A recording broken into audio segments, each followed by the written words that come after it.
کیږي نه کیږي که مولا وی کیږي دا د قرآن د دې آیات مقابله کوي چې الله وی فخلعن علیک بس خبره ختمه ده د جمعات ادب کوئ د جنازو ادب کوئ اوس چې موږ جنازو ته لاړ شو پیزا غلی غلی ورته وایي پیزارو باسې خفه مه شئ ړه دې خدای پړق اوچوه د کپ په شان دې دې الله ړه اوچوه زما موسی ته رب وایي فخلعن علیک پیزار وباسه موسی ما سره خبرې کوې ما نه غوښتنه کوې ته د جنازې دا کم چې مړ دی ته په الله بخې سپلو سره ولاړې څه خو دا اسم داسې تلی دی الله دې رحم وکړي چې دا کم د مخې ته پروت دی دا د ستانم دو ګوتې ورخواو او تیم پیزار سره جنازه وکړي په ایمان یې ووایه ته ماله جرګې ته راشه او ما ته وایي چې زه په مخکني ګناه باندې پښیمانه یم او ستا سر سرتورې او سرګټ دې لاس کې نیولی چې لس رانه نور هم ولې والله کې دې پرېږدم ځه ورک شه او که ته ما ته ټوپۍ دې په سر کړي او په عاجزۍ راشي چې مولوي صاحب بد رانه شوي ما معاف کا نو زما زړه هم د غوښې دی الله جل جلاله تکبر نه مني او دا سفلو سره چې جنازې کوي او بعضې وایي چې کیږي سره نه کیږي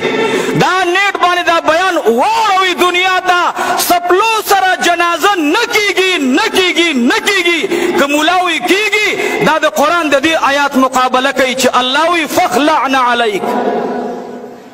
بس خبره ختمه ده ویم دا خبره واورئ تاسو خو به دې موبایلونو باندې نور شیزونه اورئ زما دا خبره پې واوروي دنیا ته او دې له لږ غونډه کې ګوټ ورکوي زه وایم سپلو سره جنازه نه کیږي دلیل ما سره قرآن دی د موسی رب د جناب محمد رسول الله رب دی د موسی درجې ته ځان مرسوه د موسی درجه بلنده ده ای محمدي ځوانا موسی ته نبی علیه السلام وایي زما نبي رور زما کلیم رور زما کلیم رور باندې دی الله رحم وکړي زما کلیم رور الله سره خبرې کوي څومره لوی شان دی صحیح شوه دغه رب چې ته اللهم اغفر لحينا وميتنا وشاهدنا وغائبنا وصغيرنا وكبيرنا وذكرنا وانثانا ولار جنازه کی او سپلې دی بخپو دی نو جنازې چې کوي اول خو ګوره منګه کرکټونو ته زمنګ دا وزیران خدای والی دا خدای په قهر اخته کړي دا منبران اره محلې ته کرکټ دپاره ګورون اخلي که نه اخلي وای 10 کروڑه په ولګي دي او 10 کروڑه په ولګېدلې دا د ستا د مور په کفن الله ولګوي ماله جنازګاه دپاره ځمکه والا دا قوم بې غیرته دی دا قوم د جنازګاه په ځای نه پوهېږي هر وزیر لري دا قوم کینی او ورته دي وایي چې موږ له کرکټ میدان مه جوړوه موږ له عیدګاه جوړه که موږ له جنازګاه جوړه که موږ له غټ ځای برابر که نو چې موږ مړی راوالو نو پټي کې به ګورو چې کوم پټي کې به جنازه کوو نو هغه پټی وایي ښه دی ځه نو هغه به یقینا سړی سپلو سره کوي ځکه چې هغه ځای کې ازغي دي خپه به مې ویني شي او دس به مې مات شي نو مونږه وزیران به د ګریوان نه نیسو هغوی ته وایو چې مونږ ته جنازګاه دپاره ځایونه واخلئ ستاسې په ټرانسفرمر او په دې تشو وعدو باندې اور بل شه مونږ له عیدګاه دپاره ځمکه والئ چې د اختر مونځ پکې وکړو مونږ له جنازګاه دپاره ځمکه والئ هغې باندې فرش واچوئ چې مونږ د خپل ورور میت جنازه پکې وکړو خوښ هم ده که خوښ هم نه ده نو صاحبه چې کوم ځای کې جنازګاوې دي هلته مونځونه کوئ چې کوم ځای جنازه کوئ هغه ځای پاک سوتره کوئ مړي کې هر مړي کې څلور او 15 ګنټې وي هغه ځای جارو کوي بلکل ځمکه اواره کوي سوتری کوي ټکټر پکې وګرځوئ نو بیا به دا سپلۍ ایستونکی سپلو سره مونځ نه کوي او که سپلو سره یې کول نو که غیرتي پښتون یې که نه د دې لاس نه ونیسه ورته زه وروره زه د پلار جنازه په تا نه بدرنګوم هغلته ودرېږه د ملګري چټ رالیږلی وایي عبدالمتین جمالي صاحب دا په نیټ باندې ویلي دي چې یاره د چپړو سپلو سره یا د بوټانو سره جنازه نه کیږي دا کلیپ ما اورېدلی برحال اوس چټ راغلی دی نو مجبور یم چې معمولي وضاحت پې درته واچوم ستاسو خوښه ده یاره چپړو سره مونځ کیږي که نه کیږي جنازه ورسره کیږي که نه کیږي دا یو فقهي مسله ده یو شرعي مسله ده انشاءالله اوس به درته دا مسله ښکاره کړم الله دې توفیق راکړي زما محترم ورونو د چپړو سره مونځ هم کیږي د چپړو سره د جنازې مونځ هم کیږي د بوټانو سره د جنازې منځم کیږي او د بوټانو سره فرض او نفل منځم کیږي. دا څوک وایي؟ دا زه نه وایم، دا محمد رسول الله صلی الله علیه وسلم فرمایي. ته به درته څو حدیث دې باره کې اوس ووایم نو څه وکړم؟ الله دې زما ذهن ته دغه حدیث مبارکه راولي چې چپړو سره مونځ کیږي او که نه کیږي. تاسو ورته غوږ شئ واورئ.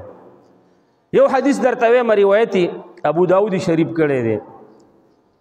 او دا د شداد ابن الاوس رضی الله تعالی عنہ نه روایت دی په ابو داود شریف کې. شداد رضی الله تعالی عنہ دا صحابي دی، د حسان ابن ثابت رضی الله تعالی عنہ وراره دی، ښه د هغه وراره دی او بیا لاړه بیت المقدس کې به اوسېده او په شام کې وفات شوی دی. هلته اوس قبر مبارک اوس هم شته دی. دا فرمایي چې رسول الله صلی الله علیه وسلم فرمایل خالف اليهودا، د یهودو مخالفت کوي په کومه خبره کې د الله رسوله. نو رسول الله صلی الله علیه وسلم فرمایي خالف اليهودا، د یهودو مخالفت کوي په څه کې؟ د چپلو سره منځونه کوي. لانهم ځکه وایي دا یهود چې دي لا یصلون فی نعالهم ولا خفافهم، دغه یهود چې دي دوی په خپلو چپلو کې او په خپلو موضوع کې منځونه نه کوي، تاسو به کې منځونه وکړئ. بل حدیث شریف درته وایم، دا روایت دی د ابو سعید خدری رضی الله تعالی عنہ نه ډیر عظیم او ډیر د اکابر صحابو نه یو صحابي دی. دی فرمایي وی رسول الله صلی الله علیه وسلم موږ ته مونځ راکاو، جمع یې راکول.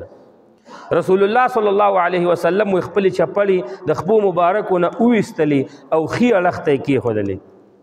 وی خلک چې رسول الله صلی الله علیه وسلم پسې کوم صحابه ولاړو وی دوی خپلې چپړې وویستلې او ګزار یې کړلې. فالقوا نعالهم، دی خلکو خپل چپړې په منځ کې بس منځ شروع دی او چپړې گزار کړلې. رسول الله صلی الله علیه وسلم چې کله فلما قضا صلاته، کله چې رسول الله صلی الله علیه وسلم منځ برابر کړ نو خلکو نه تپوس وکړ ولې مو چپړې گزار کړې، څه چل شوی و؟ هغوی ورته وایي رأیناک یا رسول الله صلی الله علیه وسلم، مونږ د الله رسوله تاسو ولیدلې چپړې تاسو اخوا کړې گزار هم کړې مونږ هم گزار کړې. نو هغه ورته وایي چې رسول الله صلی الله علیه وسلم ورته فرمایي واورئ زما صحابه، ما ته جبرئیل علیه صلوات وسلام راغی چې ستا چپړو باندې څه هغه قذر هغه څه ګندګي لګېدلې ده، نو دا چپړې وباسه. وایي ما چپړې وویستلې. نو تاسو ولې ایستلې؟ ستاسو چپړې خو پاکې وي. وایي تاسو کې چې څوک جومات ته راشي او مونځ کوي ودې ګوري، که چپړې پاکې وي مونځ دې پکې وکړي او که پاکې نه وي نو هغه دې ومږي پاکې دې کړي ودې انځي او بیا دې پکې مونځ وکړي. دا دوه حدیثه شو. په هغه کې چې چپړې فرض مونځ پکې رسول الله صلی الله علیه وسلم صحابه وکړې، تاسو سره لا د جنازې غم دی چې جنازه کېږي که نه. دریم حدیث هم درته وایم، اوس بس مسله شروع ده، اوس به دا برابروم، تنګېږي خو به نه که نه. ابو هریره رضی الله تعالی عنه نه روایت دی. ابو هریره رضی الله تعالی عنه فرمایي چې رسول الله صلی الله علیه وسلم فرمایل چې تاسو کله چپړې په مونځ کې د خپلې هغه ښي ګس اړخ ته مږدئ، د حدیث شریف الفاظ دا دي. ولې وایي که تاسو یې ګس اړخ ته کېدئ د بل مسلمان ښي طرف ته به دا چپړې راشي، نو داسې وکړئ چې خپلې مخې ته یې کېدئ او چپړې وګورئ که پاکې وي نو مونځ پکې وکړئ. دا بل حدیث شو. دریم حدیث دی، دا د عمرو بن شعیب عن ابیه، دا د شعیب نه روایت کوي عن جده. دا شعیب چې دی دا د خپل پلار چې صحابي دی د هغه نه روایت کوي. هغه فرمایي چې رأیت رسول الله صلی الله علیه وسلم، ما پیغمبر علیه السلام لیدلی دی او ډیر مې لیدلی دی. کان یصلي چې مونځ به یې کاو، حافیا خپیه بلخپي ومتنعلا او په چپاړو کې به یې مونځ کاو. یو بل حدیث شریف به هم درته ویم، د انس بن مالک رضی الله تعالی عنه نه روایت دی او امام بخاری امام مسلم دی دواړو دا روایت د انس بن مالک رضی الله تعالی عنه نه کړی دی. د انس بن مالک رضی الله تعالی عنه نه یو تابعی یو مسلمان عالم تپوس کوي اکان رسول الله صلی الله علیه وسلم یصلی فی النعلین. اے انس بن مالک رضی الله تعالی عنہ تا خو رسول الله صلی الله علیه وسلم خدمت کړي لس کاله، آیا رسول الله صلی الله علیه وسلم په چپړو کې مونځ کله کړي؟ انس بن مالک رضی الله تعالی عنہ ورته فرمایي نعم، او ما رسول الله صلی الله علیه وسلم لیدلی دی چې په چپړو کې مونځ کړی دی. اوس ما ته غوږ شئ، په چپړو کې مونځ جایز دی چې پاکي، په چپړو کې مونږ جایز دی چې پاکي حکم یې داسې دی لکه ستا د کمیس ستا د پرتوګ ستا د پټکي ستا د رومال ستا د جانماز که پاکې وي مونځ پکې کېږي بالکل بېشکه کېږي فقدا فتاوي وګورئ ټولو لیکلي چې کېږي د جنازې مونځ خو پکې په طریقې اولا باندې کېږي ځکه اکثره جنازې دا کمې ځمکې چې دي دا په عامو ځمکو باندې خلک کوي نو هلته خو تیاره خاوره پرته ده اوس فرض کړه جنازې مونځ تیار شو نو ته په چپړو کې ولاړې اوس به حکم دی چې ستا چپړې به مکمل لاندې باندې صفای چپړې ستا په خپو کې دي د جنازې مونځ کې په خپو کې دي پرتې دي اغوستې دي اوس به چپړې لاندې باندې صفای نو جنازې مونځ به پکې کېږي که ناپاکه وي جنازې مونځ پکې نه کېږي به لرې که ګزارې کا اوس چپړې تا وویستلې او د پاسه پې ودرېدلې جنازې مونځ ته سوچ کوه دویمه مسله شوه چپړې دي وویستلې او د پاسه پې ودرېدلې اوس د دې حکم د ځمکې دی که د چپړو دا بره حصه چرته پاکه وه چې ته پې ولاړې نو مونځ دې ټیک دی او که دا بره حصه دا یې ناپاکه وه نو مونځ دې ټیک نه دی اوس که د چپړو د پاسه ته ولاړې او لاندې حصه یې ګنده ده نو هېڅ پروا نه کوي بیا هم پکې جنازې مونځ کېږي ولې د هغې حکم دا د ځمکې دی لکه ته چې د ځمکې د پاسه ولاړې نو د ځمکې بره حصه چې پاکوي نو لاندې حصې ته اعتبار نشته که پاکوي او که ناپاکوي نو محترمو مونځ دې کېږي خو اوس به درته یو خبره وکړم اهل علم و حضرات اوس دام لیکلي اوس سوچ وکړئ اوس وخت جوماتونه فرش دي ماربل ټایلونه پکې لګېدلي دي نو کار سړی د پاکو چپړو او د پاکو بوټانو سره راځي نو خاوره به ځان سره راوړي ډکي به ځان سره راوړي خزنې به ځان سره راوړي پاکه خټه به د ځان سره راوړي د جومات به ګنده کېږي نو پروا نه کوي د چپړو کې مونځ اوس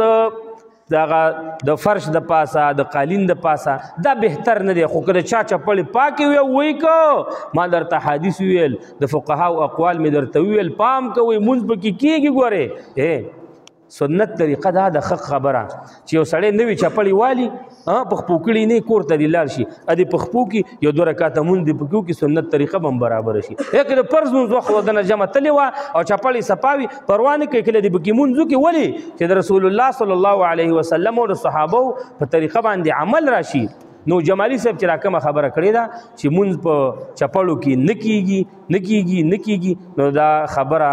زه خو یم چې دا خبره بهتره او ټیک خبره نه ده او جمالي صاحب ته انشاءالله دا خبرې ورسي او به د خپلو خبرو نه رجوع کوي یا به خپل دلیل بیانوي نو ځکه چې یو څوک وایي چې یو کار نه کېږي دې کې به ماته د رسول الله صلی الله علیه وسلم دلیل به بیانوي د فقهاو اقوال به بیانوي قرآن به بیانوي نو نه کېدل او کېدل دا د چا کار دی دا د الله جل شانه کار دی دا د رسول الله صلی الله علیه وسلم کار دی دا زموږ استاسو کار نه دی البته جمالي صاحب دا یو عزتمن عالم دی یو زمانه علم هم دا غډیر دی او د قرنګ زمانه تقوا او عبادت هم دا غډیر دی په هغه باندې خو زه وهم او دا ګمان نه کوم البته ځینې علما دغه آیات پیش کوي په استدلال کې چې موسی علیه السلام ته الله جل شانه فرمایلی فخلع علیک دا خپل چپړې دی وباسه ولې انک بالوادي المقدس طوا ته په وادي مقدس د طوا کې الله جل شانه سره هم کلامی په اول ځل کوله شابه چپړې دی وباسه نو اوس به راشو چې رسول الله صلی الله علیه وسلم په دې آیات کریمه خپویږي او که موږ تاسو به خپویږو تپوس درنه کوم رسول الله صلی الله علیه وسلم خپویږي چې هغه ته د قرآن مشان نازل شوی نو واوره د دې رسول الله صلی الله علیه وسلم د عبد الله بن مسعود رضی الله تعالی عنہ روایت دی چې رسول الله صلی الله علیه وسلم د دې آیات کریمه په تفسیر کې فرمایي چې الله جل شانه ذکر موسی علیه السلام ته حکم وکړو چې دا چپړې وکاږه کانتا من جلد حمار میت د موسی علیه السلام دا چپړې دا د هغه مل خر د څرمنې نه جوړې وي چې دا څرمن رنګ کړی شوي نه وه الله جل شانه ورته حکم وکړو چې دا چپړې دی وباسه نو اوس د موسی علیه السلام هغه حکم دا په دې خبر باندې برابر شو چې هغه چپړې څه شوي د مل خر د څرمن نه وي د باغت او رنګ نو شوی الله ورته حکم وکړو مفسرین حضرات نور تاویلات هم کوي چې دا ستا دا وادي دا ځای مقدس دی د الله هم کلامي در سره کېږي نو راشه د خپې بله خپې ورته راشه عاجزي وکړه چې ستا د خپې برکت حاصل کړي نور د چپړو سره که پاکې وي محترمو مونځ کېږي خو فرش والا جومات دلته مه راځئ خیر دی د جومات لږه بې ادبي راځي خو که چا پکې بیا مونځ کو چپړې پاکې وي که جنازې مونځ دی که سنت دی که نفل دی که تهجد دی که فرض مونځ دی د دین مسله دا ده چې په چپړو کې مونځ کېږي الله دې او ما ته بیا تاسو ته عمل کولو توفیق نصیب کړي